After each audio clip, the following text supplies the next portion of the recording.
There's a sound that only exists in certain rooms.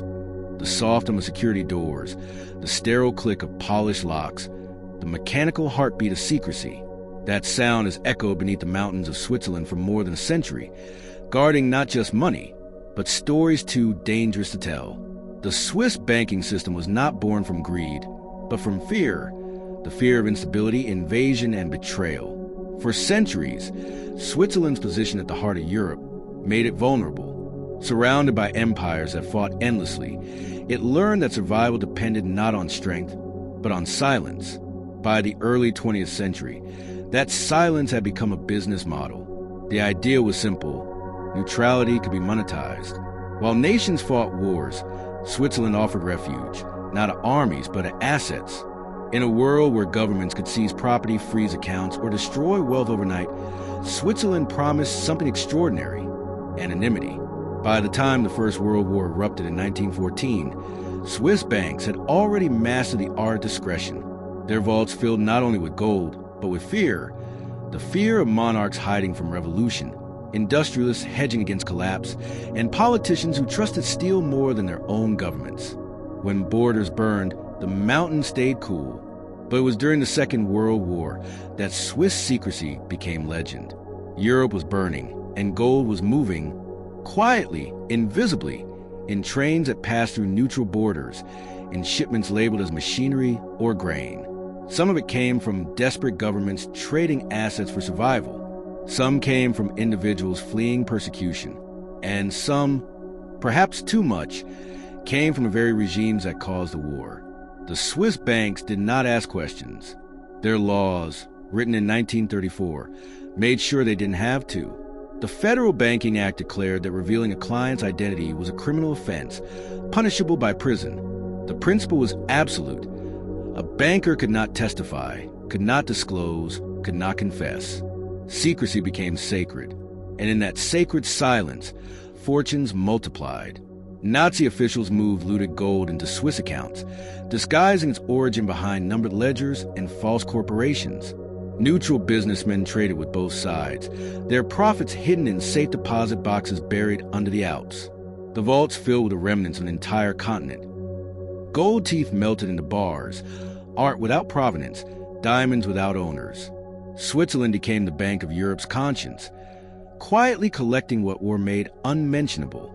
After the war, the world changed, but the vaults did not open. In the rubble of Europe, survivors searched for lost family fortunes, deposits made before the war that vanished into numbered accounts. Swiss bankers claimed they could not confirm ownership without proper documentation. But the people who had once held those documents were gone, murdered, displaced, or erased. The accounts slept, protected by the same laws that had once promised safety. And while the world rebuilt, Switzerland prospered. Its reputation for stability and confidentiality turned into an empire of finance. By the 1950s, Zurich and Geneva had become the quiet capitals of global wealth.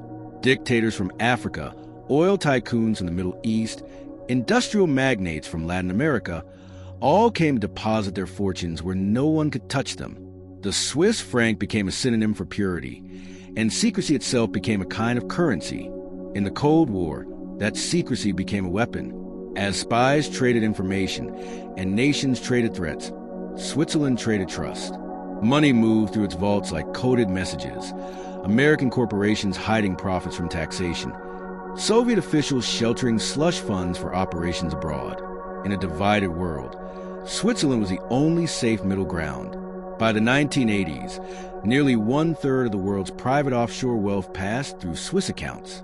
Its banks had become more powerful than many governments. But behind the polite professionalism and minimalist architecture lay a simple truth. Nobody really knew who owned what.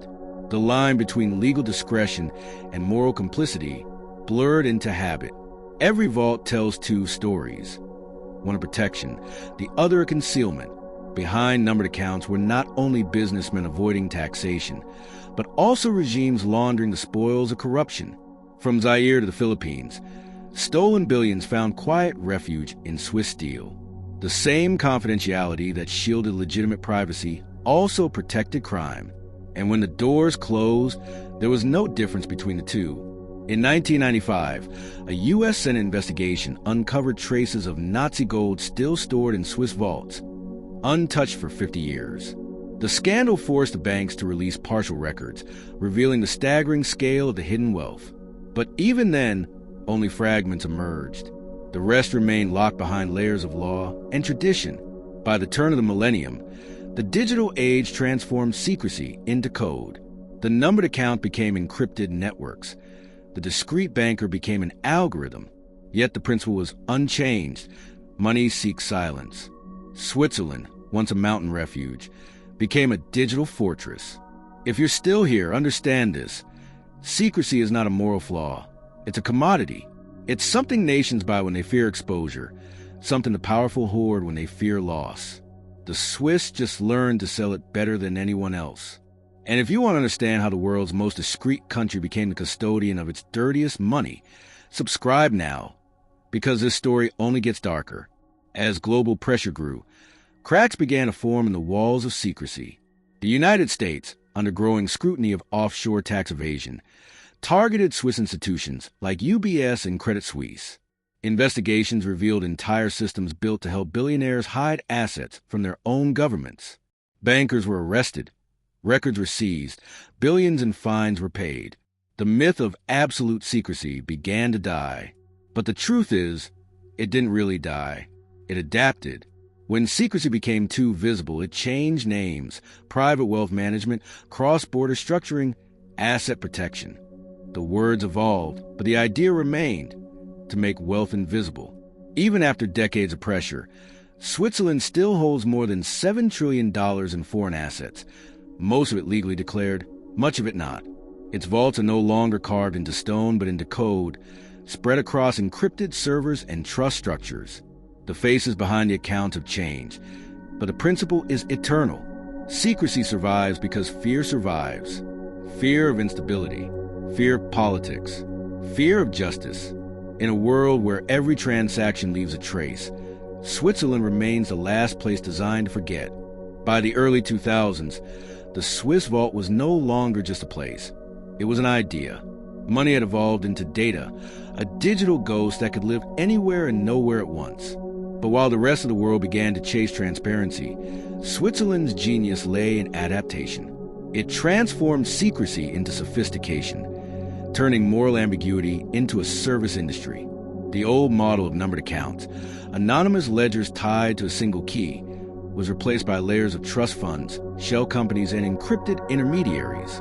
You could own a company that owned another company that owned a Swiss account, and legally, none of it belonged to you. Privacy had been reborn as complexity. For governments, this was an existential threat. As globalization expanded, so did tax avoidance. From the skyscrapers of New York to the villas of Lagos, wealth began to vanish into the gray fog of financial engineering. The Swiss system wasn't the only one, but it had set the standard. Its discretion was so perfect, so institutionalized, that even when other offshore centers emerged, the Cayman Islands, Singapore, Luxembourg, they all copied the Swiss playbook. The world had learned that you didn't need to conquer land to build an empire. You only needed to conquer trust. After the 2008 financial crisis, when the global economy cracked under its own speculation, investigators around the world turned their eyes back toward the Alps. They wanted to know where the missing money had gone. The answer inevitably led to Switzerland. Bankers who had spent decades protecting their clients' silence were now called to testify. In the United States, the Department of Justice accused UBS of enabling massive tax evasion. For the first time in modern history, Swiss bankers were arrested abroad. The myth of absolute secrecy was collapsing. Newspapers published leaks showing the intricate networks of offshore accounts.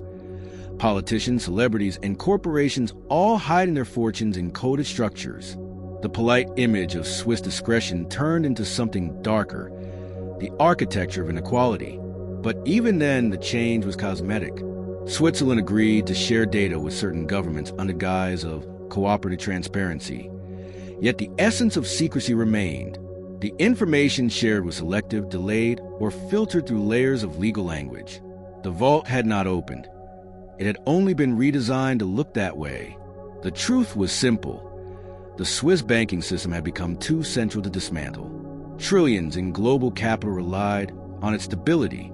Pension funds, sovereign wealth accounts, multinational corporations, all depended on Switzerland's neutrality, its distance from political turbulence, and its legendary control of information. To punish Swiss secrecy was to endanger the architecture of the world economy itself. Meanwhile, the origins of the hidden fortunes had changed. The old empires were gone. The new ones were digital. Billionaires in Silicon Valley, oligarchs from Moscow, and corporate giants from Asia all used the same discrete corridors of private wealth management. Where gold once clinked in the dark, encrypted data now glowed behind secure servers. The bankers no longer carried ledgers. They carried algorithms. And those algorithms knew exactly how to hide $1 trillion in plain sight. Even as regulators demanded disclosure, Switzerland's financial elite discovered a new advantage: reputation. After a century of silence, the world still trusted the Swiss to protect what mattered most: stability. In a world addicted to chaos, stability became the most valuable product of all. Today, more than $7 trillion in private wealth rests under Swiss management, nearly 1/3 of all offshore capital. Not all of it is illegal. Some belongs to families escaping war or corruption, others to companies diversifying risk. But much of it sits in the gray area between legality and morality, assets hidden not from the law, but from accountability. Every vault tells a story, but the stories that matter most are the ones that will never be told. There are accounts linked to fallen regimes, fortunes built on extraction and exploitation, and legacies of colonial wealth preserved through discretion. For decades, Switzerland has quietly held a moral residue of globalization. The proof that in a world built on transparency, someone must still hold the secrets. And secrecy, once condemned, is now being reborn again, this time through technology.